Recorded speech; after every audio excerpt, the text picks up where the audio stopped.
ಅವತ್ತು ನೀನು ಪೂಜೆ ಮಾಡೋ ದಿವಸ ನೀನು ಬೆತ್ತಲೆ ಕುಂತಿರ್ಬೇಕು.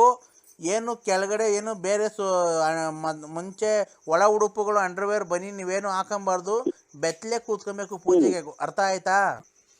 ಹಲೋ, ಸರ್ ಮಾಡಿ ಸ್ವಾಮಿ. ನಿಮ್ಗೇನಪ್ಪ ಮತ್ತಿಗೆ ಮಾಡ್ತಿರೋದು? ಮತ್ತಿಗೆ ಏನು ಫೋನ್ ಕಟ್ ಮಾಡ್ತಾ ಇರೋದು? ದೇವರು ನಮಗೆ ಬಂದು ಇಂಥ ನನ್ನ ಭಕ್ತ ಈ ಕಡೆ ಈಶಾನ್ಯ ದಿಕ್ಕಿನಲ್ಲಿ ಕಷ್ಟದಲ್ಲಿ ಅವನಿ ಅಂತ ಹೇಳಿ ಬಂದಿರೋದಕ್ಕೆ ನಾವು ಫೋನ್ ಮಾಡಿರೋದು. ನಿನ್ನ ನಂಬರ್ ನಮ್ಗೇನು ಗೊತ್ತಾಗ್ತಿತ್ತು? ತಾಯಿ ತೋರಿಸ್ಕೊಟ್ಟಿರೋದಕ್ಕೆ ತಾನೇ ನಾವು ಫೋನ್ ಮಾಡಿರೋದು. ನಮ್ಗೆ ಸರ್ ಮಾಡಿ, ನಮ್ಮ ಮನೆಯದು, ನಮ್ಮ ಮಕ್ಕಳು, ನಮ್ಮ ತಾಯಿದು. ಹಾಂ, ಸರಿ ಮಾಡ್ತೀನಿ. ನೀನು ಅವತ್ತು ಬರಬೇಕಾದ್ರೆ ಗೊತ್ತಾಯ್ತಾ, ಹೊಸ ಪಂಚೆ, ಹೊಸ ಶರ್ಟು, ಹೊಸದು ಒಳಗಡೆ ಒಳಗಡೆ ಹಾಕೋಣ ಅಂತವೆಲ್ಲ ಒಳಗಡೆ ತರಬೇಕಾಗುತ್ತೆ. ತಂದು ನಿಮ್ಗೆ ಹೊಸ ಉಡ್ದಾರ ಒಂದು ತಾಯ್ತಾ ಎಲ್ಲ ಮಾಡಾಕ್ತೀನಿ. ಅಮಾವಾಸ್ಯೆ ಪೂಜೆ ದಿವಸ ನೀನು 12:21 ನಿಮ್ಮ ಜಾತಕದ ಪ್ರಕಾರ 12:21 ನಿನಗೆ ಕುಂಡ್ರಸ್ ಪೂಜೆ ಮಾಡ್ತೀನಿ. ನೈಟ್ ರೀ, ಆಯ್ತಾ? ಆ ಪೂಜೆಗೆ ನೀನು ಭಕ್ತಿಯಿಂದ ದೇವರಲ್ಲಿ ಬೇಡ್ಕೊಬೇಕು. ಅವತ್ತು ನೀನು ಪೂಜೆ ಮಾಡೋ ದಿವಸ ನೀನು ಬೆತ್ತಲೆ ಕುಂತಿರ್ಬೇಕು. ಏನು ಕೆಳಗಡೆ ಏನು ಬೇರೆ ಮುಂಚೆ ಒಳ ಉಡುಪುಗಳು ಅಂಡರ್ವೇರ್ ಬನ್ನಿ ನೀವೇನು ಹಾಕೊಂಬಾರ್ದು. ಬೆತ್ತಲೆ ಕೂತ್ಕೊಬೇಕು ಪೂಜೆಗೆ. ಅರ್ಥ ಆಯ್ತಾ?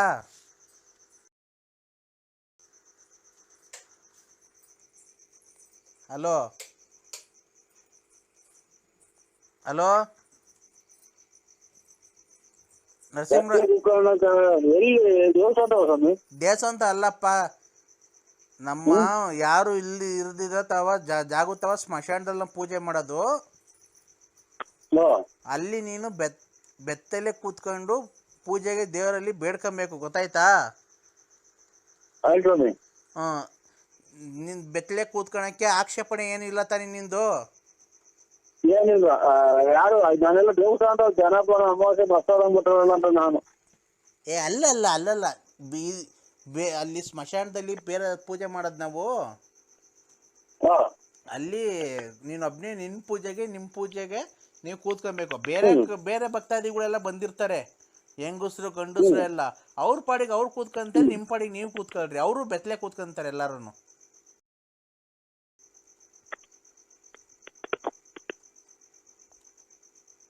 ಹಲೋ, ಎಲ್ಲ ಬೆತ್ತಲೆ ಕೊಂಡೋಗ್ತೀರಾ? ಎಲ್ಲಾರನ್ನು ಬೆತ್ತಲೆ ಕೊಂಡೋಗ್ತೀರಾ? ಹೂನಪ್ಪ, ಅವ್ರ ಕಷ್ಟ ಅವ್ರಿಗೆ ಅರಿಯೋದು ಬೇಡ. ನಿನ್ನಂಗೆ ಅವ್ರು ಭಕ್ತಾದಿಗಳು ಇರ್ತಾನೆ. ಹಲೋ, ಅಲ್ಲ ಸ್ವಾಮಿ, ಇದು ಒಬ್ಬೊಬ್ರು ಇದು ಮಾಡೋದಲ್ಲ, ಎಲ್ಲಾರನ್ನು ಕೊಂಡಿರ್ತೀವಿ. ಇದು ಗಂಡ್ ಮಕ್ಳು ಹೆಣ್ಮಕ್ಳು ಎಲ್ಲರೂ ರೀ. ನೀವು ಒಬ್ಬೊಬ್ಬರಿಗೆ ನರಸಿಂಹರಾಜು ಒಬ್ಬೊಬ್ರಿಗೆ ದೇವ್ರು ಕರೆಯಕ್ಕಾಗಲ್ಲ. ನಿಮ್ಮ ಪಾಡಿಗೆ ನಿಮ್ಮ ಕಷ್ಟ ಬಗೆಹರಿಬೇಕು ಅಂದ್ರೆ ನೀವು ಕೂತ್ಕೊಳ್ರಿ.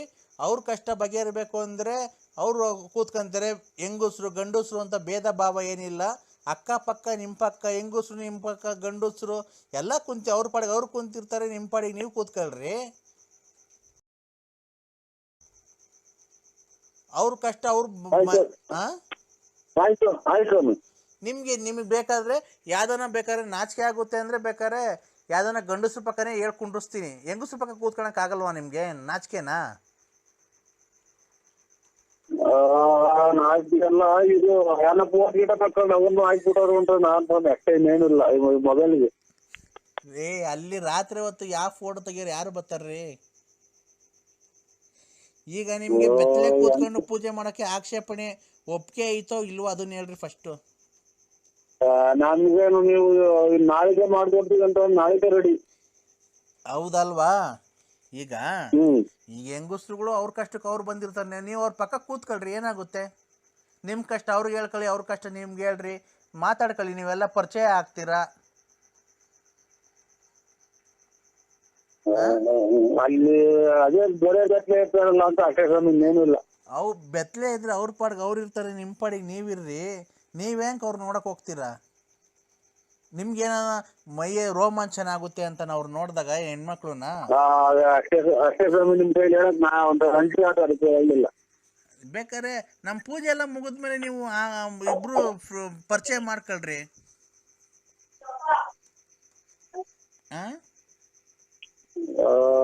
ನಾವು ನಮ್ ಕಷ್ಟ ಆಗ್ಲಿ ಬಿಡಿ, ನಮ್ ಕಷ್ಟ ಪರಿಹಾರ ಆಗ್ಲಿ ನೋಡೋಣ ಆಮೇಲೆ. ಅಲ್ಲಲ್ಲ, ನೀವು ನಮ್ಮ ಪೂಜೆ ಮುಗಿದ್ಮೇಲೆ ಬೇಕಾದ್ರೆ ನೀವು ಪರಿಚಯ ಮಾಡ್ಕೊಂಡು ಅವ್ರ ಮನೆಗೆ ಹೋಗ್ರಿ. ನೀವು ಬೇಕಾದ್ರೆ ಆ ಥರ ಮಾಡ್ಕೊಡ್ತೀನಿ. ಇವಾಗ ಅದನ್ನ ಪರಿಹಾರ ಮಾಡ್ಕೊಂಡು ಕೆಲವರು ನಾವು ನಿಮ್ಮ ಪೂಜೆ ಮಾಡಿಸ್ತಾ ಇರೋದು ನಾವು. ಹೌದಾ? ನಿಮಗೆ ಲಲಿತಮ್ಮನ ಸವಾಸ ಬೇಡ? ಮತ್ತೆ ಅಂತ ಆಮೇಲೆ ಇದ್ದಾರೋ ಅಂತ ಹೇಳ್ಕೊಂಡು ಬುದ್ಧಿವ್ರೆ. ಗುರುಗಳೇ, ಗುರುಗಳೇ, ಈಗ ಇಲ್ಲಿ ಒಂದು ಹೇಳ್ತಾ ಇದ್ವಿ, 3 ವರ್ಷದೊಂದು ನಿಮ್ ಮನೆ ಹತ್ರ ಇದೆ ಅಂತ ನೋಡಿ, ಹೇಳಿ ಗುರುಗಳೇ. ಹಲೋ ಹಲೋ, ಈಗ ನಿಮ್ಗೆ ಲಲಿತಮ್ಮನ ಸವಾಸ ಬೇಡ. ಈಗ ನಿಮ್ಗೆ ಲಕ್ಷ್ಮಮ್ಮನ ಸವಾಸ ಬೇಕೋ ಬೇಡವೋ?